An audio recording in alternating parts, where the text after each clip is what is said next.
দাদা, এখানে তারানাথ তান্ত্রিকের বাড়িটা কোথায়? ওই মঠ লেনের রাস্তা ধরে চলে যান, একদম শেষের বাড়িটা হলো জ্যোতির মহাদয়ের বাড়ি। ধন্যবাদ দাদা। ঢুকিয়া বাঁ দিকে, বেশ।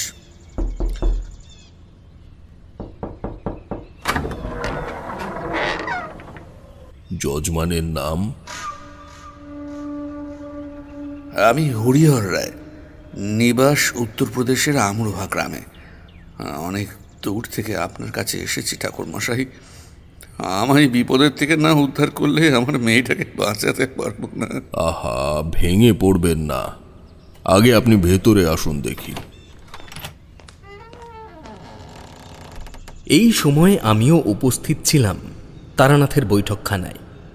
আমার আসার কারণ অবশ্যই ছিল খুবই মামুলি, সে কারণের উল্লেখ না করলেও চলবে। যে ভদ্রলোক তারানাথের সঙ্গে ভেতরে এলো তার বয়স ওই 40-এর দোরগোড়ায়। চোখের তলায় অনিদ্রিত কালছিটে দাগ, মাথার চুল উস্কো খুস্কো, শরীর মেদবহুল, তবে স্থূলও বলা চলে না। ফর্সা গায়ের রঙের ওপরে সাম্প্রতিক দৌড়ঝাঁপের ময়লা প্রলেপ পড়েছে। তারানাথ তক্তপোষের ওপরে বসবার পর সে আমার দিকে একবার দেখল, তারপর বলল, ওর সামনেই বলতে পারেন। এবার লোকটি পকেট থেকে রুমাল বের করে একবার মুখ মুছে নিয়ে বলল, ঠাকুরমশাই, আমার মা মরা 2 মেয়ে ছিল। একজনের নাম গৌরী আর অন্যজন ইরাবতী। আমি মহাজনী কারবার করি। বদনাম না কুড়িয়ে যেটুকু যা পাই তাতে আমার সংসারটা স্বাচ্ছন্দ্যে চলে যায়। মানুষের সাথে ভালো ব্যবহারটুকু রেখেছি বলেই আমার মেয়ে দুটি সেই ছোটবেলায় ওদের মাকে হারিয়েও কখনো সেভাবে মায়ের অভাব অনুভব করতে পারেনি। প্রতিবেশীরা সকলেই কোলে পিঠে করে ওদেরকে মানুষ করেছে। গৌরী আর ইরাবতী যমজ বোন ছিল ঠাকুরমশাই।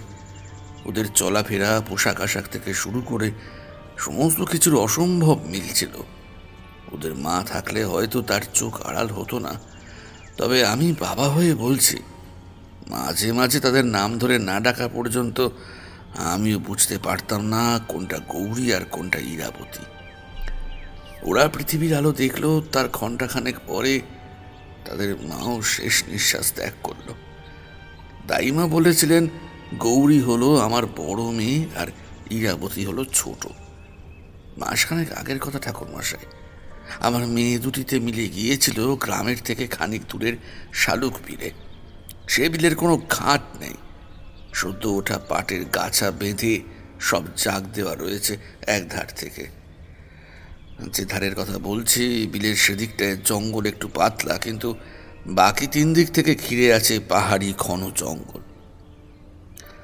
আমাদের আমরোহা গ্রামটা তো একেবারে বিন্ধ্যাচল পাহাড়ের কোলে। তো মেয়ে দুটি আমার কাউকে না জানিয়ে শাপলা ফুল ছিঁড়ে আনার আশায় গিয়েছিল সেই বিলে। তবে সন্ধ্যার একটু আগে আগে বাড়ি ফিরে এলো কেবল আমার ছোট মেয়ে ইরাবতী। বড় মেয়ে আর এলো না। বলে হরিহর একটু চুপ করল। তারানাথ তার কাঁধে হাত রেখে ভ্রুকুটি করে বললে, কি হয়েছে বড় মেয়ের? ইরাবতী মা আমার হন্তদন্ত হয়ে দৌড়ে এসে বলল তার দিদি নাকি ফুল ছিঁড়তে গিয়ে বিলের জলে পড়ে গেছে। এই কথা শোনা মাত্রই আমি ছুটলাম শালুক বিলের দিকে। মানুষজনকে যতটুকু খবর দিতে পারলাম ওই পরিস্থিতির মধ্যে তারা সকলেই আমার সঙ্গে পৌঁছালো সেখানে। ইরাবতী মায়ের দেখানো জায়গা অনুযায়ী পাটের জাগ সরিয়ে সরিয়ে জলে নেমে আমরা অনেকেই তন্ন তন্ন করে খুঁজলাম প্রায় ঘন্টা 2 ধরে। তো ঠাকুরমশাই, তবুও জানেন, গৌরী মায়ের দেহ খুঁজে পেলাম না। অবশেষে গ্রামের বয়োজ্যেষ্ঠ শৈল জেঠু বললেন, উঠে এসো হরিহর, এতগুলো মানুষ যখন পেল না তখন আর খুঁজে কাজ নেই। পাটের বোঝাগুলো দূরে দূরে সরিয়ে রেখে দাও সকলে মিলে, 2 দিন বাদে শরীর এমনি ভেসে উঠবে। সবাই তাই করলো। তাছাড়া সে সময় আর অন্য কিছু করার ছিল কি না সেটাও কারোর মাথায় আসলো না। কিন্তু ঠাকুরমশাই, 2 দিনের জায়গায় 1 সপ্তাহ চলে গেল, তবুও গৌরী মায়ের দেহ জলের উপরে ভেসে উঠল না। এদিকে ইরাবতীর অবস্থা ক্রমশ খারাপ হতে শুরু করেছে। দিদির শোকে বিরহে সে একেবারে নাওয়া খাওয়া ছেড়ে দেওয়ার জোগাড়। ওর বয়সী গ্রামের মেয়েদের সারাদিন তার কাছে এনে বসিয়ে রাখি, যাতে ওর মনটার একটু পরিবর্তন হয়। কি করব বলুন, আমি তো বাবা। হাজারো কষ্ট চেপে রেখে সংসারের গাড়ির চাকা গড়িয়ে নিয়ে যাওয়াই আমার কর্তব্য। কিন্তু সপ্তাহখানেক কি দিন আসতে আগের কথা ঠাকুরমশাই, হঠাৎ একদিন মধ্যরাতের বেলায় দরজা খোলার শব্দ পেয়ে আমি উঠে বসে দেখি ইরাবতী মা আমার বারান্দার দিকে বেরিয়ে গেল। আমি তড়িঘড়ি উঠে গেলাম। কিরে মা, ইরাবতী রে, কোথায় যাস মা? এত রাতে বাইরে যাবি, তা আমারে ডাকবি না? ইরাবতী যেন আমার কথা শুনতেই পারছে না। আবার উঠোনের বাঁ দিকটায় বেশ কয়েকটা কলা গাছ আছে। মেয়ে সেদিকে যেন ঘুমের ঘরে হেঁটেই যাচ্ছে। আমি এবার একটু রাগ পাই, ওর হাত ধরে আটকাতে যাব, ঠিক সেই সময় দেখতে পেলাম আমার বড় মেয়ে গৌরী একটা নুইয়ে পড়া কলা গাছের পেছনে ভেজা শরীরে হাসি মুখে দাঁড়িয়ে রয়েছে। তার শরীর ফুলে উঠেছে অবিশ্বাস্য রকম। দুই হাত তুলে স্নেহমাখা দৃষ্টিতে সে তার বোনকে ডাকছে। ঠাকুরমশাই, পরিবেশটা এমন এক বিশ্রী গন্ধে আবিষ্ট হয়ে গেল যে যার ভিতরে নিঃশ্বাস নেওয়া দায় হয়ে যায়। একটা তীব্র অমঙ্গলের সম্ভাবনা আমার মনকে অসম্ভব রকম চঞ্চল করে তুলেছে। তখন আমি ছুটে গিয়ে ইরাবতীর হাত টেনে ধরতেই কলা গাছের ওই জায়গাটা যেখানে গৌরীমাকে দেখছিলাম সেখানটা শূন্য হয়ে গেল মুহূর্তে। ইরাবতী আমার দিকে ঘুম জড়ানো চোখে তাকিয়ে রয়েছে। সে যেন এতটাই অবাক হয়েছে যে কিভাবে ও বিছানা ছেড়ে উঠোনে চলে এসেছে, বা এত রাতে সে আর আমি ঘরে না থেকে বাড়ির উঠোনে কি করছি তার উত্তর মেলাতে পারছে না সে। আমি মেয়েকে নিয়ে ঘরে চলে এলাম। দরজা বন্ধ করে তাকে চৌকির উপরে বসানোর পর আর নিজেকে সামলাতে পারলাম না। ওর মাথায় হাত বুলিয়ে দিয়ে বললাম, মারে, এই রাতের বেলায় কোথায় যাচ্ছিলি মা? তোর দিদি তো আমাদের ছেড়ে চলে গেল, তুই মামায় না জানিয়ে চলে যাবি মা? দিদি কেন চলে যাবে বাবা? দিদি এসেছে, ও আর আমি যাব ফুল আনতে শালুক বিলে। ওখানে কত ফুল হয়ে আছে, একদম ঘাটের কাছে। ফুল নিয়ে এসে ঘরে সাজাবো বাবা। তুমি কান্না কেন করছো বাবা? তুমি বসো, আমি গিয়ে দিদিকে নিয়ে আসি। আমি ইরাবতীর হাত চেপে ধরলাম। এরপর থেকে প্রায় প্রতি রাতেই মা আমার বেরিয়ে পড়তে চাইছে ঘরের থেকে। অনেক চেষ্টা করে তাকে আটকে রাখছি ঠাকুরমশাই। বাইরে উঠোনের দিক থেকে শুনতে পাচ্ছি এক অদ্ভুত কণ্ঠের ডাক। ইরাবতী, ও নাবার, আয় আয়, চল ফুল তুলতে যাই। সে বড় ভয়ানক কণ্ঠ ঠাকুরমশাই। ও কণ্ঠ কোনো মানুষের হতে পারে না। আমি পরিষ্কার বুঝতে পারছি ঠাকুরমশাই, গৌরী ওর বোনকেও আমার থেকে নিয়ে যেতে চাইছে। আমার কি ছোট মেয়েটাকেও হারাতে হবে ঠাকুরমশাই? আপনি কিছু একটা করুন ঠাকুরমশাই, কিছু একটা। আহা, তুমি তো এখন একমাত্র মেরুদণ্ড, তুমি ভেঙে পড়লে হবে? আগে বলো, এখন তোমার ছোট মেয়ে ইরাবতী কোথায় আছে? হরিহর রুমালে চোখ মুছে বলল, ওকে ওকে রেখে এসেছি আমাদের পাশের বাড়িতে। নিমাই কীর্তনের বউ আমার দুই মেয়েকে খুব ভালোবাসত, তাদের বাচ্চা কাচ্চা নেই। ওকে ওখানেই রেখে এসেছি ঠাকুরমশাই। ওই একমাত্র আমার বেঁচে থাকার আশা। দয়া করে কিছু একটা করুন ঠাকুরমশাই, কিছু একটা করুন। দেখুন, এখান থেকে তো ঝড়ে বক মেরে দেওয়া আমার পক্ষে সম্ভব নয়। হ্যাঁ, মাদুলি একটা করে দিতে পারি, তবে তাতে কাজ হলেও বেশ কিছু নিয়ম আছে যেটা মেনে যেতেই হবে। অন্যথা হলেই আবার কি হবে বলা যায় না। যদি একবার ইরাবতী মাকে চোখের সামনে দেখতে পেতাম, অথবা আপনি সঙ্গে করে এখানে নিয়ে আসতেন, তবে না হয় কিছু একটা নিশ্চিত করতে পারতাম। যমজ সন্তানের ব্যাপার তো, মায়ের পেটের থেকেই তাদের দুজনের মধ্যে একটা নারীর বন্ধন হয়ে থাকে। সেজন্যেই প্রতিটা যমজ ছেলে অথবা মেয়ের ক্ষেত্রেই অনেক ধরনের দৈবিক সাদৃশ্য লক্ষ্য করা যায়। এই যেমন দুজনের একসাথে মন খুশি হওয়া, একই ধরনের পোশাক আশাকের প্রতি তাদের আকৃষ্টতা, এমনকি যখন একজনের শরীর অসুস্থ হয় তখন বিচিত্রভাবেই আর একজনের শরীরও ঝিমিয়ে পড়ে। অনেকেই ব্যাপারগুলোকে কেবল প্রবাদ বলে মনে করলেও আমি আমার ব্যক্তিগত অভিজ্ঞতা থেকেই জানি এটা কোনো প্রবাদ নয়, বরং এটা ঈশ্বরের অপার্থিব এক ষড়যন্ত্র। বিভূতি, তোমায় বলি, এই যমজ সন্তানের ক্ষেত্রে বেশিরভাগ সময়ই দেখবে একজন হয় শক্তিশালী আর অন্যজন হয় বুদ্ধি ও বল দুই দিক থেকেই দুর্বল। তবুও তাদের দুজনের মধ্যে সূক্ষ্ম থেকে সূক্ষ্মতর অনুভূতির মিল কিন্তু পাওয়া যায়। যাই হোক, এ নিয়ে আরো অনেক গভীর তত্ত্বের কথা আছে, কিন্তু এই সময় রায়বাবু আপনার বাড়িতে না পৌঁছতে পারলে আমার পক্ষে হয়তো গোড়া থেকে বিষয়টা নির্মূল করা সম্ভব হবে না। তাছাড়া আপনার বড় মেয়ে গৌরী মায়ের মৃত্যু নিয়েও আমি অনেকটা অন্ধকারে রয়েছি। একটা জলজ্যান্ত মানুষ জলে ডুবে মারা গেল, এদিকে এতগুলো মানুষ মিলে তার দেহ খুঁজে পেল না। কেন সেটাই ভাবতে পারছি না। তারানাথ দুশ্চিন্তাগ্রস্ত চোখে খানিকক্ষণ তার ফাটল ধরে যাওয়া বৈঠক ঘরের মেঝের দিকে চেয়ে রইল। তারপর বলল, হ্যাঁ, আজকে তো আর ফেরার ট্রেন নেই বোধহয়।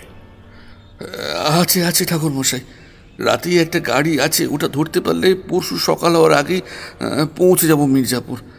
তারপর সেখানের থেকে ফিটন গাড়িতে করে আমার আমরোহা গ্রাম। তাহলে তো খুবই ভালো। কি বলো বিভূতি, যাবে নাকি? হ্যাঁ, মানে আমি তো যেতেই পারি, শুধু কর্মক্ষেত্রে একটু জানিয়ে দেওয়ার অপেক্ষা, ট্র্যাঙ্ক কল করলেই হয়ে যাবে। কিন্তু কিশোরী তো... কিশোরী এখানে নেই জানি, সে গেছে গ্রামের বাড়িতে গোলায় ধান তুলতে। যাই হোক, সে ফিরে এলে না হয় বুঝিয়ে বলা যাবে। কিন্তু হরিহর, আমাদের দুটি মানুষের খরচাপাতি একটু তোমায় বহন করতেই হবে। মানে মনে করো, সেটাই তোমার মেয়েকে দুরবস্থার থেকে বের করে আনার প্রচেষ্টা হিসেবে আমি চেয়েই নিলাম। বুঝতেই পারছো, কলকাতায় এখন আর জ্যোতিষ চর্চার তেমন প্রসার নেই। তারানাথ কথাটা শেষ করে আমার দিকে মৃদু আশ্বাসমূলক চোখের ইঙ্গিত করল। বুঝলাম সে আমার পকেটের অবস্থা বুঝতে পেরেই নিজের লজ্জা ভঙ্গ করেছে। হরিহর রায় বলল, সে বিষয়ে আর বলতে ঠাকুর মশাই, আপনারা যে এত দূরের থেকে আমার সঙ্গে আমার বাড়িতে যাবেন, সেটাই তো আমার কাছে পরম প্রার্থী ঠাকুর মশাই। যাই হোক, রাত 8:30টায় ট্রেন, রাতের সময় আছে আর ঘন্টা তিনেক। আমিও যাই, একটু পেটে কিছু দিয়ে আসি, 2 দিন কিছু পড়েনি পেটে। তার জন্য বাইরে কোথাও যেতে হবে না, এই গরিবের বাড়িতেই তার ব্যবস্থা আছে। ঠান্ডা লুচি, কুমড়োর ঘ্যাট আর পটল ভাজা আছে কিছু, চলবে তো? হরিহর যেন আনন্দে অথবা সুসম্ভাবনার প্রত্যাশায় কেমন যেন চঞ্চল হয়ে পড়েছে, যদিও সেটা খুবই স্বাভাবিক। তারানাথের খাদ্যামন্ত্রণের প্রস্তাবে সে ইতিবাচক মাথা নাড়ার বদলে প্রণাম করে ভক্তি নিবেদন করল। যদিও এটা ব্রাহ্মণের বাড়ির খাবারের প্রতি ভক্তিও ধরা যেতে পারে। বিভূতি, যাও, দেরি করো না, তোমায় তো আবার অফিসে খবর পাঠাতে হবে। হ্যাঁ, আমি আসি ঠাকুর মশাই, আমি তাহলে একেবারে এখানেই আসছি তৈরি হয়ে, বলে আমি বেরিয়ে পড়লাম। শ্রাবণের শেষের দিকটায় রাস্তাঘাটে শিব ভক্তদের একটা ঢল দেখতে পাওয়া যায়। ঝড় বাদলা বৃষ্টি তাদের কোনো কিছুতেই কোনো তোয়াক্কা নেই। প্রত্যেকেই দল বেঁধে হেঁটে চলেছে কোনো না কোনো জাগ্রত শিব মন্দিরের উদ্দেশ্যে। তেমন একটি দল আমার সামনের থেকে হেঁটে যাওয়ায় আমিও মনে মনে ভোলেনাথের কাছে হরিহর রায়ের মেয়ে ইরাবতীর দ্রুত সুস্থতা কামনা করলাম। কোর্ট মোড়ের কাছের থেকে ট্র্যাঙ্কলের কাজটা সেরে নিয়ে দ্রুত চলে এলাম বাড়িতে। ভাতে ভাত ফোটানোই ছিল, সঙ্গে ভেন্ডি সেদ্ধ এবং ডাল সেদ্ধ সহযোগে। স্নান সেরে সেগুলি পেটে চালান করে আবার ঠিক 1 ঘন্টার মধ্যে ফিরে এলাম ঠাকুরমশাইয়ের বাড়িতে। অবশেষে উল্লেখিত সময়ে ট্রেনে উঠে শুরু হলো আমাদের পাহাড়ে ঘেরা আমরোহা গ্রামের উদ্দেশ্যে যাত্রা। কথায় কথায় বেশ কয়েকজন যাত্রী আমাদের সঙ্গে গল্প জমানোর আগ্রহ নিচ্ছিল, কিন্তু হরিহর রায়ের অবস্থার কথা ভেবে আমি ও তারানাথ দুজনেই বিষয়গুলিকে এড়িয়ে গেলাম। এক রাত ট্রেনে কাটানোর পর পুনরায় রাত এলো ট্রেন সফরেই। এক এক সময় কামরা পরিপূর্ণ হয়ে গেছে প্যাসেঞ্জারে, আবার মাঝে মাঝে জনশূন্য কম্পার্টমেন্টে আমরা অল্প কয়েকজনই অবশিষ্ট থাকছি। হরিহর রায় এমনই একটা সময়ে বলল, আর খান 10 স্টেশন পরেই আমরা নামবো ঠাকুরমশাই। সবই ঠিক আছে, কিন্তু এখন চিন্তা করছি এত রাতে স্টেশন থেকে গ্রামে ফেরবার গাড়ি পাবো কিনা।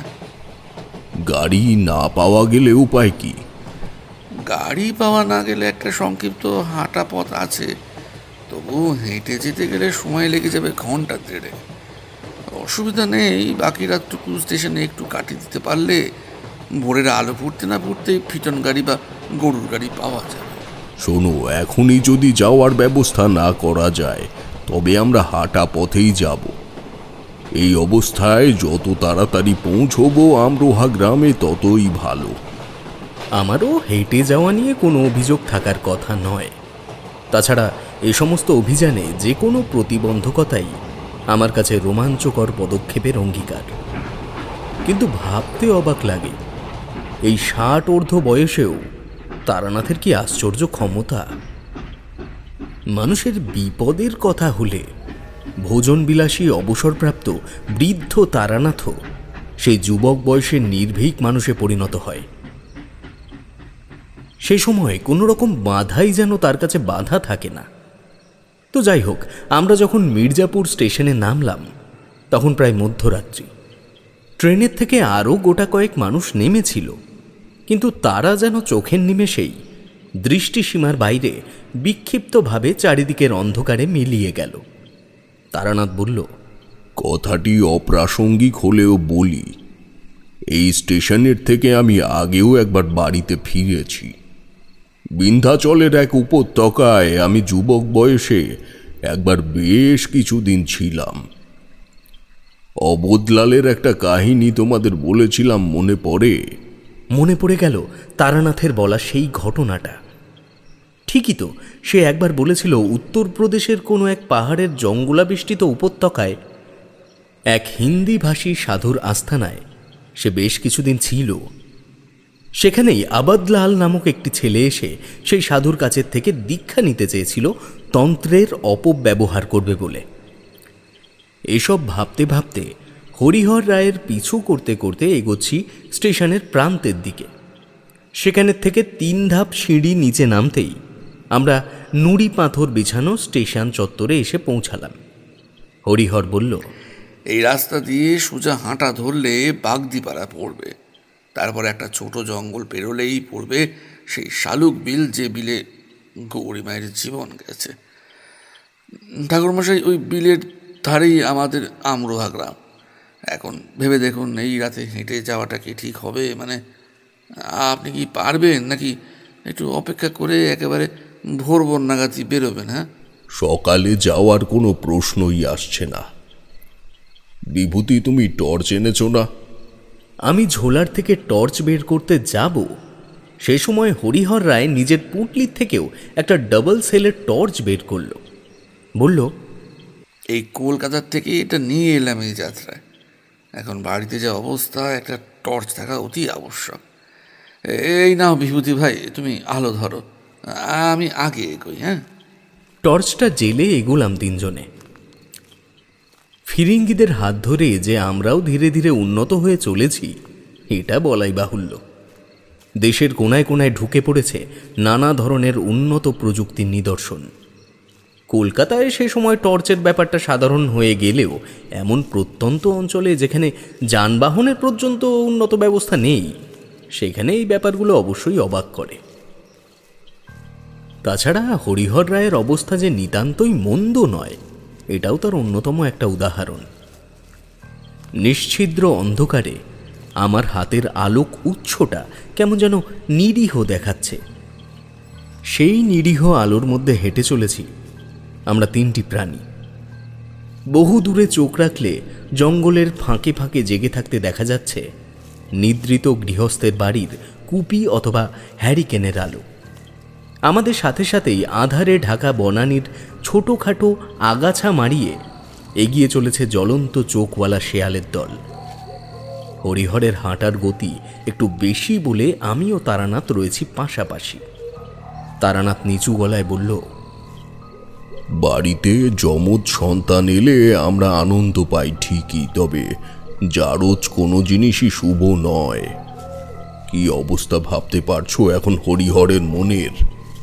বুঝতে যে পারছি না তা তো নয়, বরং ও দুশ্চিন্তা যে আমাকেও পেয়ে বসেছে সে কথা বললে ভুল হবে না। তারানাথের মানসিক অবস্থা কিন্তু আমাদের মতন সাধারণ মানুষের ধারায় বয় না। এর আগেও লক্ষ্য করেছি, সে যখন কোনো কাজ হাতে নেয় তখন থেকেই ওর অভিব্যক্তিতে দৃঢ় প্রত্যয়ের একটা ছাপ ফুটে ওঠে। এমনিতেও জ্যোৎস্না রাত হলেও অন্ধকারের মাহাত্ম্যটাই বেশি। ভয় ছিল রায়বাড়িতে পৌঁছানোর আগে পর্যন্ত আমাদের না আবার বৃষ্টির কবলে পড়তে হয়, কারণ ট্রেন থেকে নামা মাত্রই পশ্চিমের আকাশে চেপে রাখা মেঘগর্ভের মধ্যে ফুঁপিয়ে ওঠা বিদ্যুতের দমক দেখেছি। তারানাথের কাছে অবশ্য এই সম্ভাবনার কথা বললে সে না থেমেই একটা সিগারেট ধরিয়ে বলল,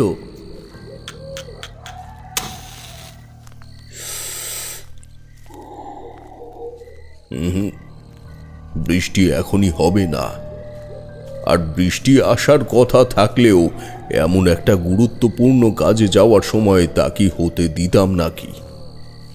আগমতন্ত্র শিখে তাহলে কি বা করলাম? ওই দেখো দূরে বেশ কয়েকটা বাড়ি দেখা যাচ্ছে, ওটাই বোধহয় বাগদিপাড়া। চলো পা চালাও। তারানাথের দৃষ্টি অনুসরণ করে দেখলাম সত্যি আমরা প্রায় একটা গ্রামের কাছাকাছি চলে এসেছি। কয়েকটা কুকুর বহু দূরের থেকেই আমাদের অসময়ে প্রবেশের প্রতিবাদ জানিয়ে চলেছে। হরিহর রায় এবার দাঁড়িয়ে পড়ল আমাদের জন্য। আমরা তার কাছে পৌঁছতে সে বলল, এইবার আর সকলেই বলতে গেলে আমাদের আমরোহা গ্রামের জমি ভাগে নিয়ে চাষবাস করে। তাছাড়া মাঝে মাঝে বড় মহাজনদের কোনো ফুরনের কাজ পড়লে দল বেঁধে সেখানে গিয়ে কাজ করে আসে। ওই শালুক বিলের মাছ ধরেও অনেকের জীবিকা চলতো ঠাকুরমশাই।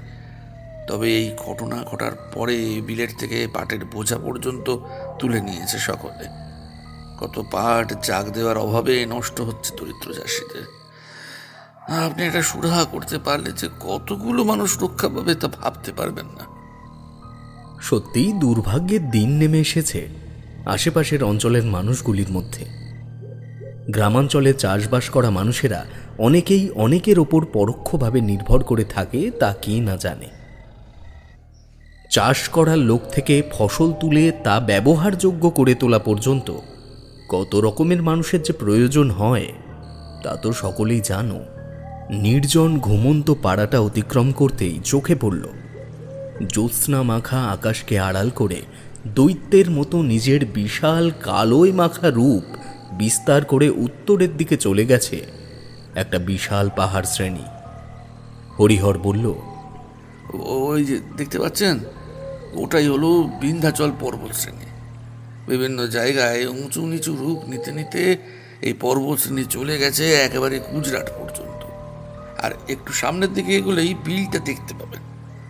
আর বেশিক্ষণ নয় ঠাকুরমশাই, আপনাকে অনর্থক এত কষ্ট দিচ্ছি, নিজেকে বড্ড পাপী মনে হচ্ছে। আমায় নিয়ে এত চিন্তা করো না হরিহর, আগে বাড়িতে ফিরে ইরাবতীকে দেখে এসো সে কেমন আছে। সাধারণত এত রাতে ঘুমিয়ে থাকার দরকার, যদি তা না হয় তবে তাকে নিয়ে এসো বাড়িতে। এখনই তবে মাদুলিটা আগে বেঁধে দেব। হরিহর ইতিবাচক মাথা নেড়ে আমাদের পুনরায় পথ দেখিয়ে চলল। কিছুক্ষণ হাঁটবার পরেই বহু পুরনো একটা চেনা গন্ধ নাকে পেলাম। গন্ধটা পাট পচা জলের, অর্থাৎ বুঝতে পারলাম হরিহর উল্লেখিত সেই শালুক বিলের কাছাকাছি চলে এসেছি আমরা। এমন সময় তারানাথ যেন হঠাৎ একটু থমকে গেল। সেটা দেখে আমিও সহজাতভাবেই আরো সতর্ক হয়ে উঠলাম। হরিহর হেঁটে চলেছে ধীরে ধীরে গন্তব্যের দিকে। তারানাথ নিচু গলায় বলল, একটা ফিসফিসে কথার শব্দ পাচ্ছ? একটা বাচ্চা মেয়ের গলা। কান খাড়া করে শুনতেই টের পেলাম ব্যাপারটা। তারানাথ ঠিক কথাই বলেছে। একটা চাপা ফ্যাঁস ফ্যাঁসে গলা যেন ঘুরে বেড়াচ্ছে বাতাসের মোচড়ের সঙ্গে মিশে মিশে। পুনরায় প্রকৃতিস্থ হলাম তারানাথের ডাকে। দাঁড়িয়ে পড়লে চলবে না, চলো। আমি নিশ্চিত হরিহরের মেয়ে সুস্থ নেই। আহারে নিয়তি, কি করেছে, কি করব এখন? এই তাড়াতাড়ি চলো দেখি বিভূতি। ভয় ও রহস্য মিশ্রিত পরিস্থিতিতে নিজের মস্তিষ্ক কাজ করে না, তাই তারানাথের নির্দেশ পাওয়া মাত্রই সমস্ত মনোযোগ বিচ্ছিন্ন করে দ্রুত হাঁটা লাগালাম হরিহরের পিছু পিছু। মনে মনে ভাবলাম, রায়মশাই মনে হয় এই আওয়াজ শুনতে পায়নি। যদি তা হতো তবে উনিও নিশ্চয়ই দাঁড়িয়ে পড়ত। শালুক বিলের থেকে মিনিট দুয়েকের দূরত্ব আমাদের গন্তব্যের। হরিহর রায়ের বাড়িটা পুরনো হলেও কাঁচা বাড়ি নয়, দুটি ঘর বিশিষ্ট পলেস্তারা খসে পড়া জীর্ণ পাকা বাড়ি। ছোট বারান্দার এক কোণে মাটির উনুন করে রান্নার ব্যবস্থা। হরিহর একটা ঘরের দরজা খুলতে খুলতে বললে, আপনারা এই ঘরে বসুন ঠাকুরমশাই, আমি মেয়েটাকে একবার দেখে আসি। যদি জেগে থাকে তাহলে নিয়ে চলে আসবো এখন বাড়িতে। আমরা ঘরে ঢুকে চৌকিতে বসলাম। গৃহলক্ষ্মী শূন্য গৃহস্থ বাড়ির অবস্থা একেবারেই শ্রীহীন হয়ে পড়ে, তাতে সন্দেহ নেই। তার উপর এই বাড়ির মানুষটির এমন দুর্বিষহ অবস্থা, যার ছাপ ঘরের ভেতরকার অবিন্যস্ততা দেখলেই বোঝা যায়। হরিহর চলে গেলে তারানাথ বলল, মেয়েটার আত্মা মুক্তি পাচ্ছে না কেন বুঝতে পারছি না। গয়ায় গিয়ে অস্থি বিসর্জন ছাড়া যদি পরিত্রাণ পাওয়া সম্ভব না হয়, তবে যেভাবেই হোক গৌরীমায়ের দেহটাকে খুঁজে বের করতেই হবে। কিন্তু বিভূতি, একটা পবিত্র কন্যার আত্মা কখনোই মৃত্যুর পরে তার জীবিত বোনকে টেনে নিয়ে যেতে পারে না তার কাছে। কিছু একটা ব্যাপার নেপথ্যে আছে যা এখনো আমরা জানি না, অথবা হয়তো হরিহরও জানে না। ওই তো হরিহর এলো।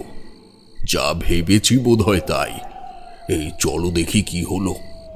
আমরা দ্রুত বারান্দায় আসতেই দেখলাম রায়মশাই এবং একজন অপরিচিত লোক দুজন ধরাধরি করে একটি বছর 10 মেয়েকে নিয়ে আসছে এই বাড়ির উঠোন পেরিয়ে।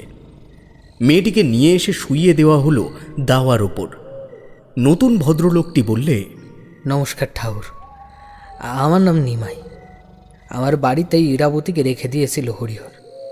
কাল রাতে অনেক কষ্ট করে ওরে আটকে রেখেছিলাম আমি আর আমার গিন্নি মিলে। শুধু বলে দিদি এসে দিদির কাছে যাব।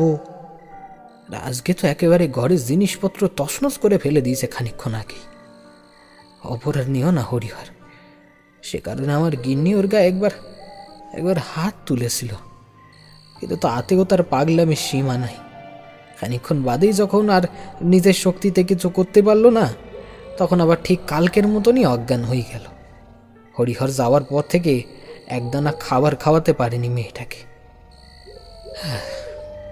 ঠাকুরমশাই, আপনি কিছু একটা করুন, নইলে এই মেয়েটাও আমাদের ছেড়ে চলে যাবে। এভাবে চোখে চোখে রাখা যাবে আর কতদিন, আপনি কন দেহি। তারানাথ ইরাবতীর মাথার কাছে ঝুঁকে পড়ে আগে তার চোখ পরীক্ষা করল।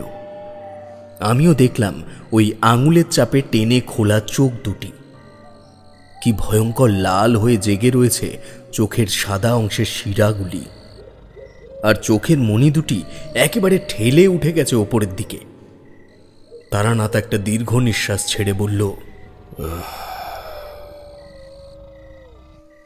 ও আজকে ওর দিদিকে দেখেছে, দেখার পরেই অজ্ঞান হয়েছে। যাই হোক, একটু সরে যাও দেখি তোমরা। আমরা সকলেই একটু সরে গেলাম ওই জায়গার থেকে। তারানাথ তার ডান হাতের তর্জনী মেয়েটার কপালে রেখে অচ্যুতং কেশবং বিষ্ণুং হরিং সৌমং জনার্দনম অসং নারায়ণং কৃষ্ণং জপতে দুষ্প প্রশান্তয় মন্ত্রটি পড়ে সে উঠে দাঁড়ালো। তারপর বলল, যাও হরিহর, মেয়েকে গিয়ে শুইয়ে দিয়ে এসো। খানিক বাদে ওর জ্ঞান ফিরে যাবে আর একটু শান্তিতে ঘুমাবেও। আর মাদুলি ঠাকুরমশাই, ওটা কি এখন দেবেন নাকি পরে? আগে ওকে রেখে বাইরে এসো, তারপর সব বলছি। হরিহর 2 হাত দিয়ে মেয়েকে তুলে নিয়ে আমরা যে ঘরটিতে বসেছিলাম সেখানে শুইয়ে দিয়ে আসলো। তারপর বারান্দায় একটা শীতল পাটি পেতে আমাদের বসতে দিল এবং নিজেও বসল। নিমাই নামক লোকটিও সজ্জন ব্যক্তি, সেও কিন্তু বাড়ি ফিরে গেল না। তারানাথ চিন্তিত মুখে প্রশ্ন করল, ইরাবতীর এমনটা শুধু রাত্রেই হচ্ছে, তাই না? হ্যাঁ ঠাকুরমশাই, দিনের বেলায় একেবারে স্বাভাবিক। তবে প্রথম প্রথম যেমন একটু কাজবাজ করছিল, তেমন কিন্তু এখন আর করে না। শরীর খুব দুর্বল হয়ে গেছে মেয়েটা। আমার লক্ষ্মী প্রতিমার মতন 2 মেয়ে ছিল ঠাকুরমশাই, কি নেমে আসলো আমার কপালে বলতে পারেন? কথাটা সত্য। হরিহরের এই মেয়ে যে অসম্ভব সুন্দরী, তাতে কোনো সন্দেহ নেই। অমঙ্গলের প্রভাবে সে লাবণ্যে ভাটা পড়েছে ঠিকই, তবে এখনো যেটুকু সুরভি অবশিষ্ট আছে সেটাও আর কম কি। মৃত মেয়েটি অর্থাৎ গৌরীও ঠিক এই মেয়েটির প্রতিকৃতি ছিল। কথাটি ভাবলেও মনটা দুঃখে কেঁপে ওঠে। তারানাথ বলল, তোমার বড় মেয়ে অর্থাৎ গৌরী কেমন ছিল? মানে মেয়ে হিসেবে সে কি সুষ্ঠ স্বভাবের ছিল? হরিহর কিছু বলবার আগেই উত্তর দিল নিমাই কীর্তনিয়া। ঠাকুরমশাই, গৌরী আমাদের চোখের মনি ছিল ঠাকুরমশাই। কেবল যে মা মরা মেয়ে বলে ওদের প্রতি আমাদের স্নেহটা বেশি তেমন কিন্তু নয়। 2 বোনেতেই সকলের মন জয় করে রাখত। পাড়ার কারুর অসুখ করলেই তাদের কাছে গিয়ে সারাদিন দেখাশোনা করত। কোনো বাড়িতে আত্মীয় আসবে, সেখানে গিয়ে 2 বোন মিলে সকাল থেকে 5 ফরমাস খেটে আসত। এসবে তাদের জুড়ি আমার মনে হয় না এই গ্রামে আর কেউ থাকবে। মাস 2 আগে আমার কাছে দাবি করে যে ওদের 2 বোনকেই নাকি শহর থেকে লাল পেড়ে শাড়ি কিনে এনে দিতে হবে দুর্গা পুজো উপলক্ষে। আমি সে শাড়ি কিনে এনেছিলাম ঠাকুরমশাই। কেবল ওদের একটু চমকে দেব বলে আমার গিন্নিকে বলেছিলাম, গৌরী ইরাবতীকে এখনই জানিও না। সেই শাড়ি গৌরীমার হলো না। সেই শাড়ি আর গৌরী মায়ের পরা হলো না ঠাকুরমশাই। হরিহর জোড়া লক্ষ্মী পেয়েছিল ঠাকুরমশাই, জোড়া লক্ষ্মী পেয়েছিল। ওর কপালে প্রথম থেকে সুখ জিনিসটা ধরলো না ঠাকুরমশাই। ছোটবেলায় ওদের মা গেল, আর এখন সত্যিই তো, এমন মন মাতানো মেয়েটির আত্মা এভাবে কষ্ট পাচ্ছে কেন? আর তার বোনকেও কেন বা কষ্ট দিচ্ছে? নিমাই, তোমার কিনে আনা শাড়ি 2টির মধ্যে যেটি গৌরীর জন্য এনেছিলে, সেটিকে নিয়ে এখনই একবার শালুক বিলে যেতে পারবে আমাদের সঙ্গে? আমরা সকলেই অবাক হয়ে তারানাথের দিকে চাইলাম। তারানাথ আবার বলল, বলো যেতে পারবে কিনা? আর কিছুক্ষণ পরে দিনের আলো ফুটতে শুরু করবে। আমিও বিভূতি থাকছি তোমার সাথে। আর রায়মশাই, আপনি মেয়ের কাছে বাড়িতেই থাকেন। যদিও সকাল হওয়ার আগে পর্যন্ত আর কোনো রকমের সমস্যা হওয়ার কথা নয়, তবুও সাবধানের মান নেই। ঠিক আছে ঠাকুরমশাই, চলুন। দাঁড়ান আপনি, আমি বাড়ি থেকে শাড়িটা নিয়ে আসি, কেমন? বেশ, বিভূতি তুমি টর্চটা সাথে নাও। নিমাই চলে গেলে তারানাথ এবার রায়মশাইয়ের কাঁধে হাত রেখে বলল, চিন্তা করবেন না রায়মশাই, এসেছি যখন কিছু একটা ব্যবস্থা করে দিয়ে যাব। কেবল আপনার মেরুদণ্ডটা সোজা রাখুন, ওটি বেঁকে পড়লেই আমার কাজে অসুবিধা হবে। নিমাই এলো কয়েক মিনিটের মধ্যেই, হাতে কাগজে মোড়া একটা লাল পেড়ে শাড়ি। আমরা টর্চ জেলে বেরিয়ে পড়লাম তিনজন আবার ওই বিলের উদ্দেশ্যে। পূবের আকাশ ঈষৎ ফর্সা হয়ে আসছে সে সময়। ভোর হতে আর বেশি দেরি নেই। যে মেঘে বৃষ্টির আশঙ্কা ছিল সেটাও ভেসে গেছে অন্যত্র কোথাও। তবে যাওয়ার পথে টর্চের আলোয় স্পষ্ট দেখতে পেলাম রাস্তার বিভিন্ন জায়গায় ইতস্তত ছড়িয়ে আছে সদ্য জলের থেকে টেনে তোলা কচুরি পানা এবং শাপলা ফুল। প্রকৃতি দেখলে মনে হয় কেউ যেন কিছুক্ষণ আগে বিলের থেকে এগুলো টেনে তুলে পথের চারিদিকে ছড়িয়েছে। নিমাই বলল, এমন অবস্থা এখন রোজ দেখা যায় ঠাকুরমশাই। যে বিলের আশেপাশে দিনের বেলা সারা লোক যায় না, সে বিলের লতা পাতা এভাবে কে টেনে তুলছে, বুঝতে পারছেন তো? হ্যাঁ, বুঝতে পারছেন? সব বুঝতে পারছি নিমাই, সেই কারণেই তো আমরা এই সময় ওখানে যাচ্ছি। সকালে গেলে কোনো কাজ হবে না। এবার বলো দেখি, কোন দিকটায় গৌরীমা ডুবে গিয়েছিল বলে তোমরা আশঙ্কা করেছ? ইতিমধ্যে আমরা বিলের পাড়ে এসে পৌঁছেছি। বাতাসে মিশে থাকা তীব্র পাট পচা গন্ধে নিঃশ্বাস নেওয়া যায় না। নিমাই হাতের ইশারায় একদম সম্মুখের একটি জায়গায় দেখিয়ে দিল, যে জায়গাটি অপেক্ষাকৃত শাপলা মুক্ত। বিগত দিনে গৌরীর দেহ খোঁজাখুঁজির তোড়জোড়ে এদিকটা অনেকটা জায়গা জুড়েই কালো জলের মুখ দেখা যায়।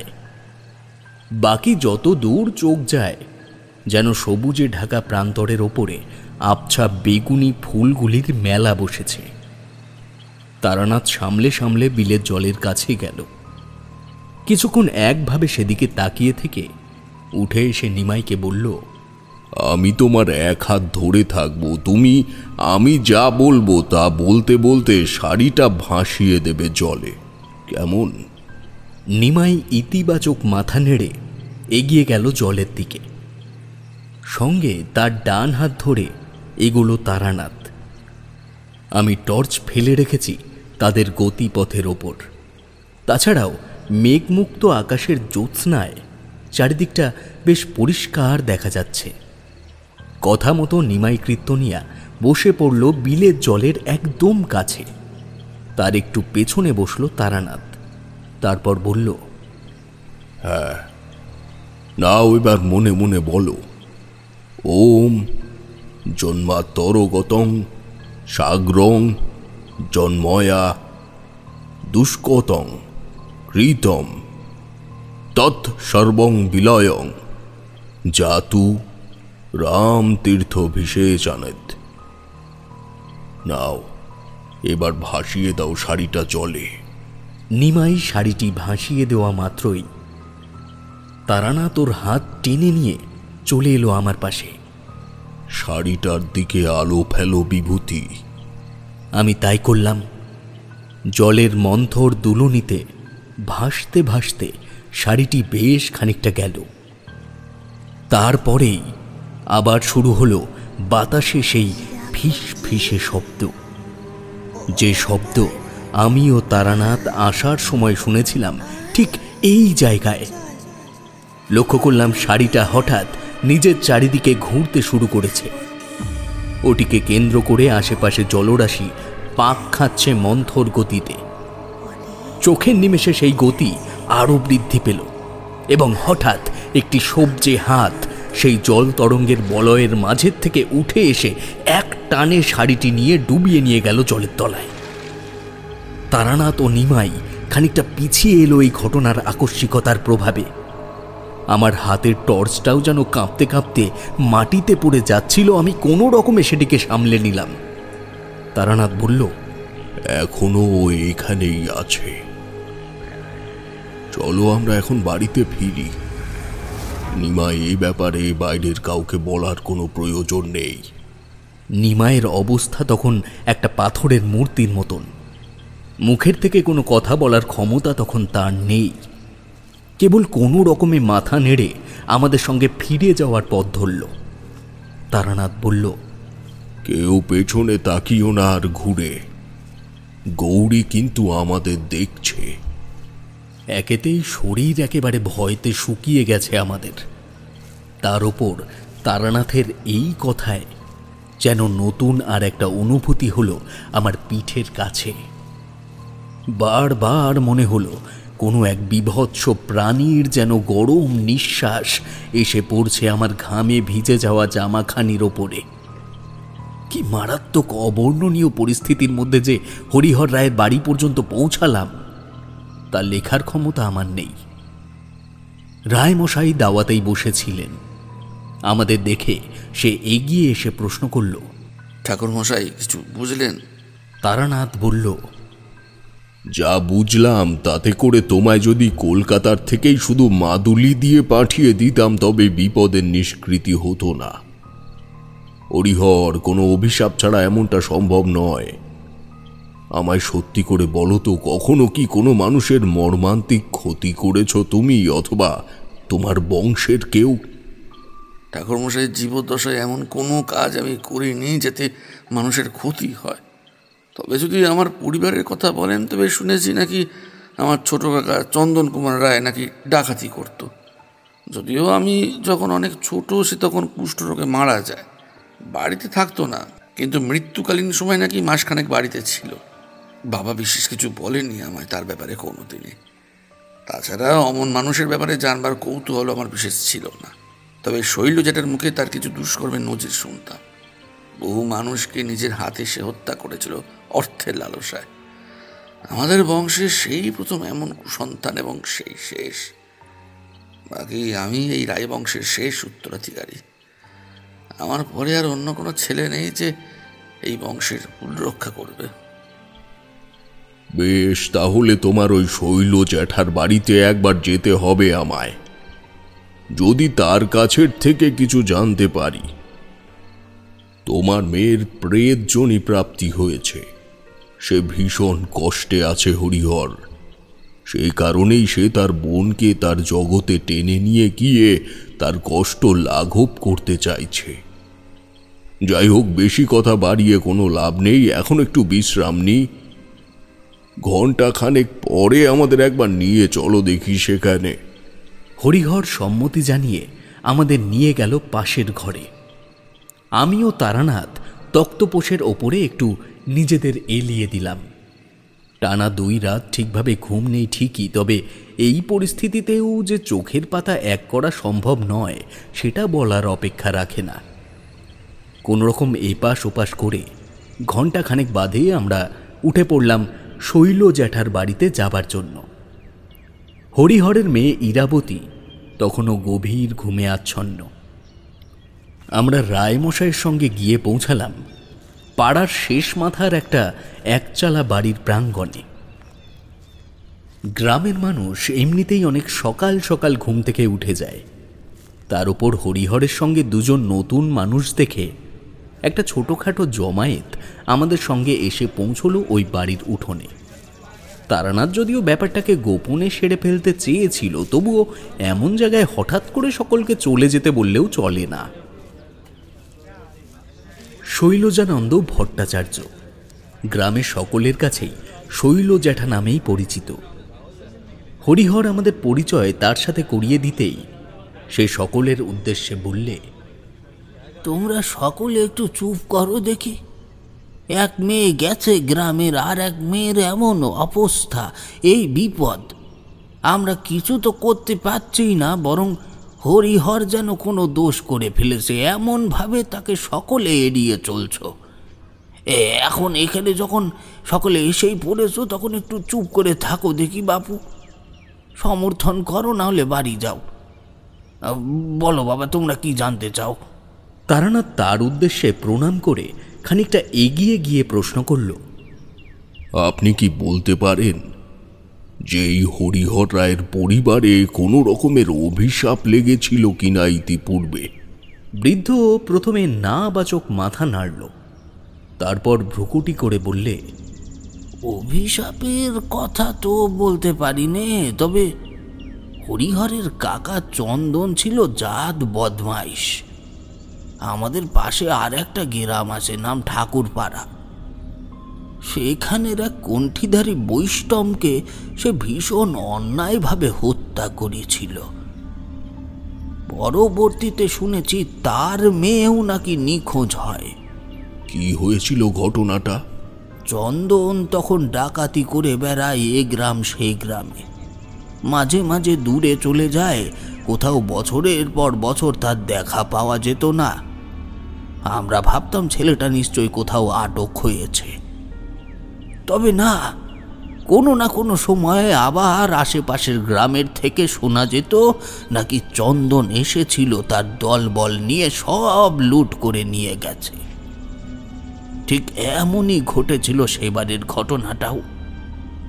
ঘনশ্যাম আচার্যি নামের এক নাম করা ঠাকুর থাকতো ওই ঠাকুর পাড়ায়।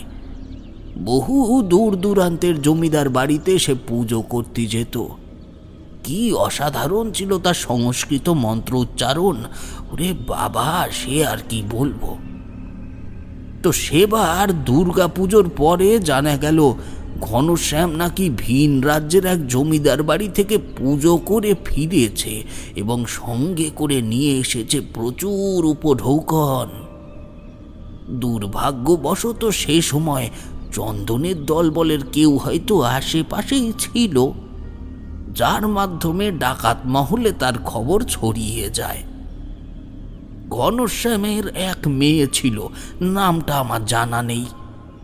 তার সামনেই চন্দন ঘনশ্যামকে কুপিয়ে হত্যা করে বাবা। তারপর হয়তো প্রমাণ লোপাটের কারণেই মেয়েটিকেও মেরে ফেলে। কিন্তু ঠিক এই গৌরী মায়ের মতোই সেই মেয়েটিরও মৃতদেহ পাওয়া যায়নি সে সময়। এছাড়াও আরো অনেক খুন সে করেছে, এমনটা শুনেছি লোকমুখে। তবে সেসব ঘটনা আমার জানা নেই। শেষকালে তো ধুকতে ধুকতে মরেছে।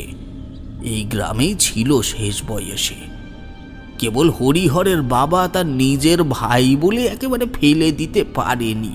তবে আমরা কিন্তু কেউ কোনোদিনও তাকে চোখের দেখা পর্যন্ত দেখতে যায়নি।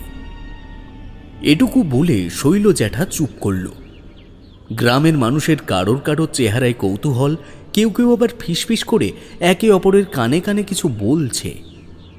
তারানাথ একটা দীর্ঘ নিঃশ্বাস ছেড়ে না বাচক মাথা নাড়ল। তারপর হাত জোড় করে বলল, অনেক ধন্যবাদ আপনাকে মহাশয়। এখন আমরা আসি। আর হ্যাঁ, গ্রামের মানুষদের কাছে আমার একটাই বিনীত অনুরোধ, সন্ধ্যা নামবার পরে কেউ আর ওই শালুক বিলের দিকে যাবেন না। তাতে বিপদ হতে পারে, এমনকি সে বিপদ এতটাই ভয়ঙ্কর রূপ নিতে পারে যে তার থেকে বাঁচবার উপায় থাকবে না। চলে এসো বিভূতি, চলুন রায়মশাই। আমরা বেরিয়ে এলাম ওই বাড়ির থেকে। হরিহরের মেয়েকে নিয়ে সকালবেলায় কোনো চিন্তার কারণ নেই, তাই আমরাও একটু নিশ্চিন্ত হয়ে বাড়ির দাওয়ায় এসে বসলাম। হরিহর একটা নারকেলের মালা দিয়ে তৈরি হুঁকো সেজে তারানাথকে ধরাতে বলে ভাত বসিয়ে দিতে গেল। আমি তখন তারানাথকে প্রশ্ন করলাম, আচ্ছা, বিয়ে ঠাকুরমশাই, আজকের রাতটায় আপনার কি পরিকল্পনা আছে? মেয়েটার হাতে আপনার মন্ত্রপুত মাদুলিটা বেঁধে দিলে ভালো হয় না? না হলে যদি আবার মেয়েটির অমন অবস্থা হয়, অজ্ঞান হয়ে যায়, তাতে তো সে আরও কষ্ট পাবে। তারানাথ হুঁকোতে বার দুয়েক টান দিয়ে বলল, আজ মেয়েটিকে যেতে দেব তার দিদির কাছে। তার সঙ্গে আমি তুমি দুজনেই যাব। আপনি কি বলতে চাইছেন? কি বলতে চাইছি তা এখনই বর্ণনা করবার ক্ষমতা আমার নেই, কারণ সেখানে কি ঘটবে তা আমি নিজেও জানি না। আমি কেবল এইটুকুই জানবো যে আসলে কি কারণে আজকে গৌরী মেয়েটির এই অবস্থা, আর কোথায় বা ইরাবতীকে সে ডেকে নিয়ে যেতে চায়। এটা যে কোনো স্বাভাবিক দুর্ঘটনাগ্রস্ত মৃত্যু নয়, সেই ব্যাপারে আমি কিছুটা নিশ্চিত হতে পেরেছি। বৈষ্ণবের অভিশাপ বিভূতি, সে বড় ভয়ঙ্কর জিনিস। একবার কোনো বৈষ্ণব বা বৈষ্ণবীর অভিশাপ কোনো ব্যক্তি বা বাড়ির উপরে পড়লে তা ফলতে বাধ্য, যদি না সঠিক সময়ে তার প্রতিকার করা যায়। ঘনশ্যাম বৈষ্ণবের মেয়ে উধাও হয়েছিল ঠিক গৌরীর মতন, শুনলে না? তুমি কি ভাবছো নিজের বাবার মৃত্যু চোখের সামনে দেখবার পরে সে কোনো রকমের প্রতিবাদ করেনি? আর কোনো মানুষ যখন প্রতিবাদে ব্যর্থ হয় তখন দেয় সে অভিশাপ। যদিও এখন কেবল সেটা অনুমান করছি আমি। রাতের বেলায় ঠিক নিশ্চিত হয়ে যাব আসলে ব্যাপারটা কি ঘটেছে এখানে। বুঝলাম তারানাথের মস্তিষ্ক যতদূর পর্যন্ত অলৌকিকতায় সাঁতরে যেতে পারে ততদূর পর্যন্ত পৌঁছনো আমার মতো সাধারণ মানুষের পক্ষে কখনোই সম্ভব নয়। আমরা কেবল ভূতের উপস্থিতি এবং তা যে দেখতে খুবই ভয়ঙ্কর এই বর্ণনা পর্যন্তই সীমাবদ্ধ। আমি একটু উঠে পড়ে হরিহরের উঠোনের চারিদিকে হাঁটাহাঁটি করছিলাম। তখনই লক্ষ্য করলাম সেই কলা গাছগুলো যেগুলির উল্লেখ হরিহর করেছিল তারানাথের বাড়িতে তার কাহিনী শোনাবার সময়। একটু এগিয়ে গিয়ে দেখলাম, হ্যাঁ, সেখানেও ওই গত রাতের মতো একদলা পচা শাপলা ফুল আর কাদা মাখা কচুরি পানা পড়ে রয়েছে। সুতরাং যে হাত ওই বিলের মধ্যে দেখেছি সে সম্পূর্ণ সশরীরে বেরিয়ে এসে এই বাড়ির আশেপাশে ঘুরে বেড়ায় রাতের বেলায়। ভাবতেই হৃৎপিণ্ডের স্পন্দন যেন দ্বিগুণ হয়ে যায়। উঠোনের থেকে শুনতে পেলাম, মারে মা, ওঠ এবার, আয় একটু 5 মিশালি রান্নাটা করে দে, বাড়িতে অতিথি এসেছে তো মা, আলাপ করবি না? আমি এগিয়ে গেলাম দাওয়ার কাছে যেখানে তারানাথ বসে আছে। পর মুহূর্তেই হরিহরের সঙ্গে তার ছোট মেয়ে ইরাবতী চ্যাপটা ঘুম জড়ানো চোখে আমাদের জরিপ করতে করতে বাইরে এলো। তারানাথের পাশে এসে দাঁড়িয়ে বলল, তোমার নাম কি দাদু? তারানাথ তার মাথায় হাত বুলিয়ে বললে, আমি তোমার তারা দাদু। তোমার সঙ্গে দেখা করতে এসেছি অনেক দূরের থেকে। শুনলাম তুমি নাকি রান্নাও করতে পারো। হ্যাঁ, পারি তো। তোমাদের খুব খিদে পেয়েছে তাই না দাদু? দাঁড়াও, আমি এখনই তোমাদের জন্য তরকারি রান্না করে ফেলছি। বলে সে চলে গেল উনুনের কাছে। হরিহর কাঁধের গামছা দিয়ে মুখ চেপে ধরে নিজের চূর্ণ বিচূর্ণ অবস্থাকে আড়াল করবার চেষ্টা করছে। আমার ভেতরটাও যে কতটা উদাস হয়ে গেল মুহূর্তেই তা কি করে বর্ণনা করি।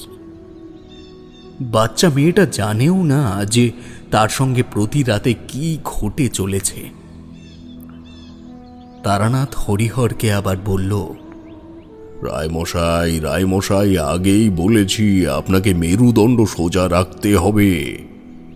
অবস্থা কতটা বেদনাদায়ক তা আমি মরম থেকে অনুভব করতে পারছি, তবে ইরাবতীর সামনে এমন কিছু করলে চলবে না যাতে সে আরো ভেঙে পড়ে।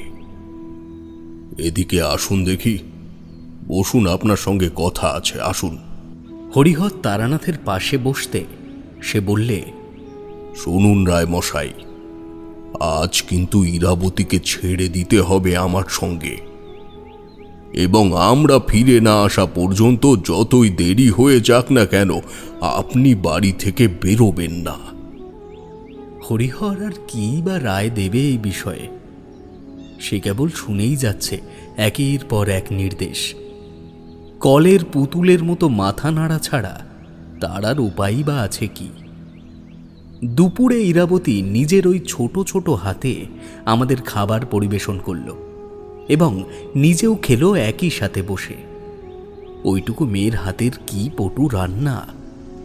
আমি তার রান্নার সুনাম করায় সে দুঃখিত মুখে বলল, এইসব রান্না তো আমায় দিদি শিখিয়েছে, কিন্তু দেখো দাদু, আজ কত দিন হয়ে গেল দিদি বাড়িতে আসছে না।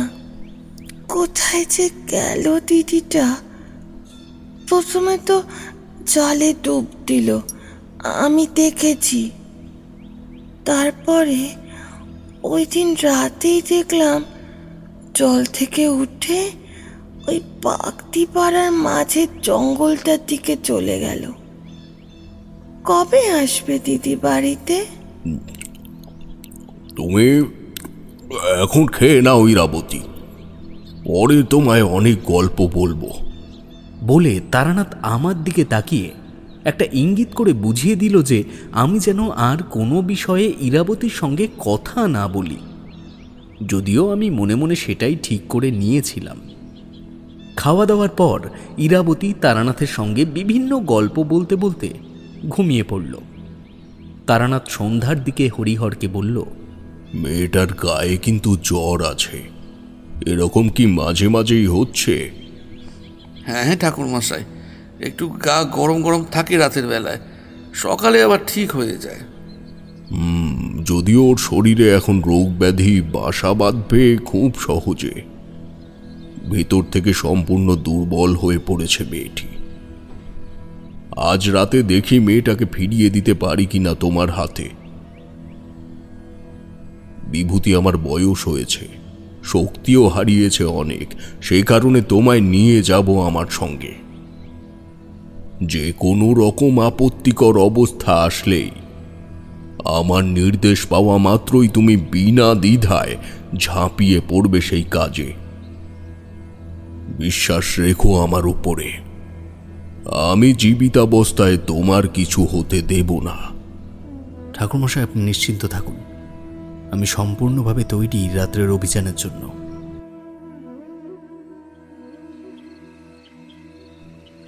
অবশেষে এলো সেই বহু প্রতীক্ষিত মুহূর্ত, যার অপেক্ষাতে আমরা সকলেই ছিলাম। ইরাবতী নিজের বিছানা ছেড়ে হাঁটা শুরু করল শালুক বিলের দিকে। হরিহর দাওয়া পর্যন্ত আসতেই তারানাথ তাকে বাধা দিল। তারপর আমি ও তারানাথ বেরিয়ে পড়লাম ইরাবতীর পিছু পিছু। হাতে টর্চ আছে, তবে তারানাথ জানিয়ে দিয়েছে সে না বলা পর্যন্ত যেন টর্চ না জ্বালি। যদিও এই রাত্রে টর্চের প্রয়োজন পড়ছিল না বললেই চলে। ইরাবতী কিন্তু বিলের ঘাটের দিকটায় গেল না, সেই ঘাটের পাশের থেকে পথ ধরল বাগদিপাড়ায় যাওয়ার ওই জঙ্গলটার। তারানাথ কি যেন বিড়বিড় করতে করতে এগিয়ে চলেছে আমার সামনে, আর তার ঠিক পেছনে পেছনে চোয়াল এবং হাতের মুঠো শক্ত করে সজাগ দৃষ্টি রেখে আমি। বিলের অঞ্চলটা পেরোনোর সময় যে কালকে রাতের দৃশ্যটা মনে পড়ছিল না তা নয়, তবে তারানাথের সঙ্গে থাকলে মনের ভেতরে যেন কোনো এক অযাচিত বিজয়ী চিত্রনায়কের দামামা বুকের মধ্যে বেজে চলে। মনে হয় যেন যাই হয়ে যাক, যে কোনো রকমের বিপদের হাতের থেকে বেরিয়ে আসতে পারবো আমি। এসব ভাবতে ভাবতে জঙ্গলের মধ্যে প্রবেশ করেছি আমরা পুনরায়। গাছের পাতার ফাঁকের থেকে যতটুকু চাঁদের আলো চুইয়ে আসছে, তাতেই প্রান্তর একেবারে রূপোর মতো ঝকঝক করছে।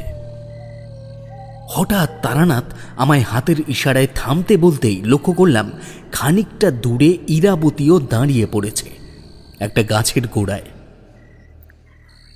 এবার ধীরে ধীরে সে গাছের আগার দিকে মাথা তুলল, তারপর বলল, এই দিদি, তুই গাছের ওপরে কি করছিস?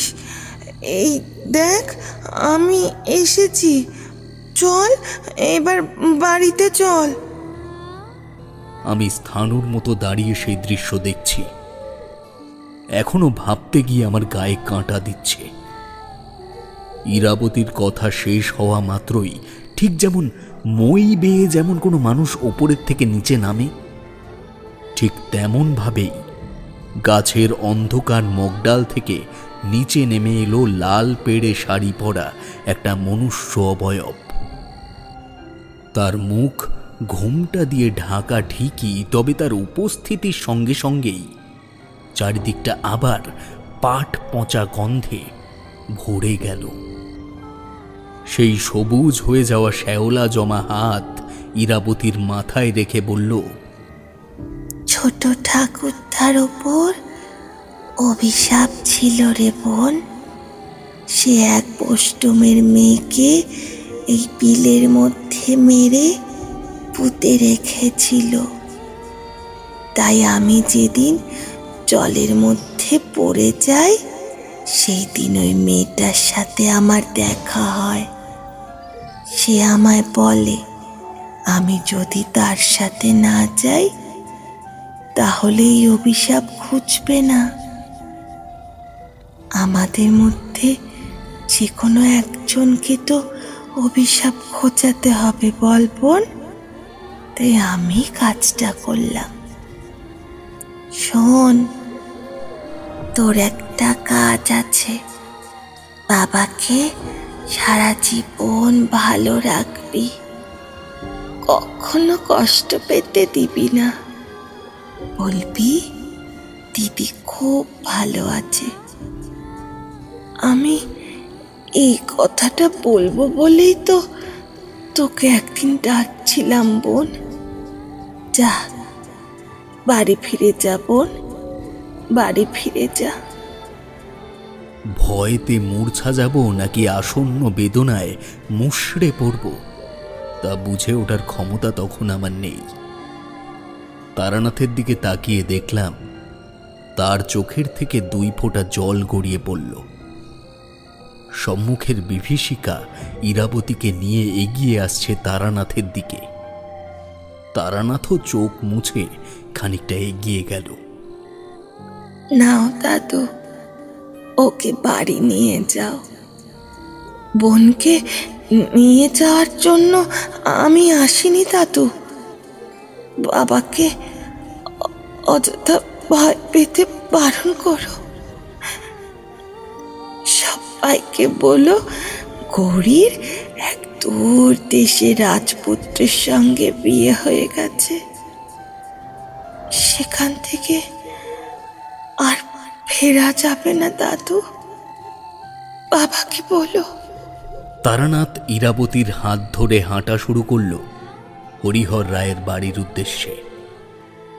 ইরাবতী একবারের জন্য যখন পেছন ফিরে দেখল জঙ্গলের দিকটায়, তখন সেই মূর্তি উধাও হয়েছে।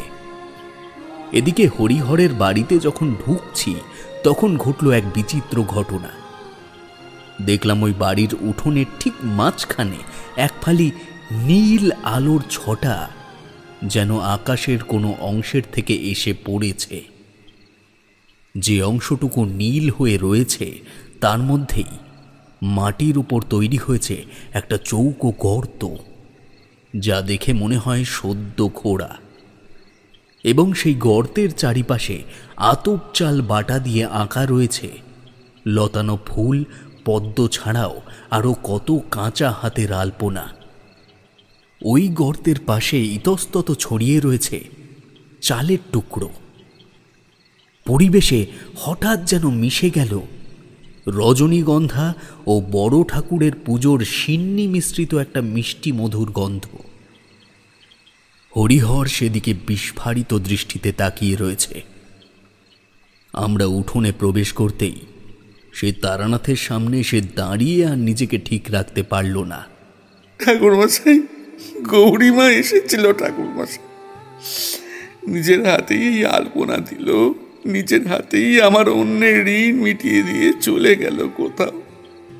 আমি সবটাই চোখের সামনে দেখলাম, কিন্তু কেন জানি না তাকে আটকে রাখতে পারলাম না। গৌরী মারে। শান্ত হন রায়মশাই, শান্ত হন, শান্ত হন আপনি। সে নিজেই আমাকে বলে গেছে তাকে যেন আর ডাকা না হয়। মনে করুন আপনার বড় মেয়ে বিয়ে করে চলে গেছে অনেক দূরের কোনো রাজ্যে। এখন থেকে ইরাবতীকেই আগলে ধরে থাকুন রায়মশাই। আপনি কিন্তু ওর শক্তি। আপনার কাকা চন্দন কুমার রায়ের করা অনাচারের শাপ ভোগ করল গৌরীমা। সত্যিই সে মা দুর্গার স্বরূপ। গড়ল পান করে নিজ ব্রহ্মাণ্ডকে রক্ষা করে গেল। ওই বিলেই বৈষ্ণবের মেয়েকে মেরে পুঁতে রেখেছিল আপনার কাকা। সেই মেয়ের আত্মাও এতদিন অপেক্ষা করছিল যে কবে আপনার যে কোনো একটা মেয়েকে তার আয়ত্তের মধ্যে পাবে। সেও তো ছিল এক নিষ্পাপ মেয়ে। মনে করবেন আপনার মেয়েটিও সেই মেয়েটির কাছেই রইল।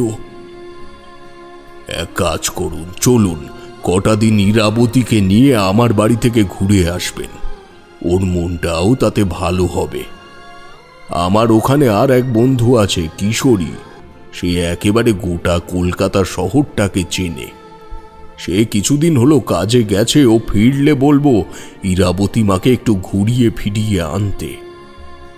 কিছুদিন থেকে তারপরে আপনারা চলে আসবেন, আর আটকাবো না। তারানাথের কথা মতো হরিহর রায় ও তার মেয়ে ইরাবতী আমাদের সঙ্গেই কলকাতায় এসেছিল। তবে কিশোরী আসবার আগেই চারি তার ছোট্ট ছেলেটিকে নিয়ে এসে পড়েছিল তার বাপের বাড়ি। ইরাবতীর আর কি খেলার সঙ্গীর প্রয়োজন হয়? চারির ছেলেকে নিয়েই তার সারা দিনের ব্যস্ততা কাটত। যেদিন ওরা আবার আমরোহা গ্রামে ফিরে যায়, সেদিন চক্রবর্তী পরিবারের সকলেই চোখের জল ফেলেছিল। আজকের মতো এই কাহিনী এখানেই শেষ করলাম।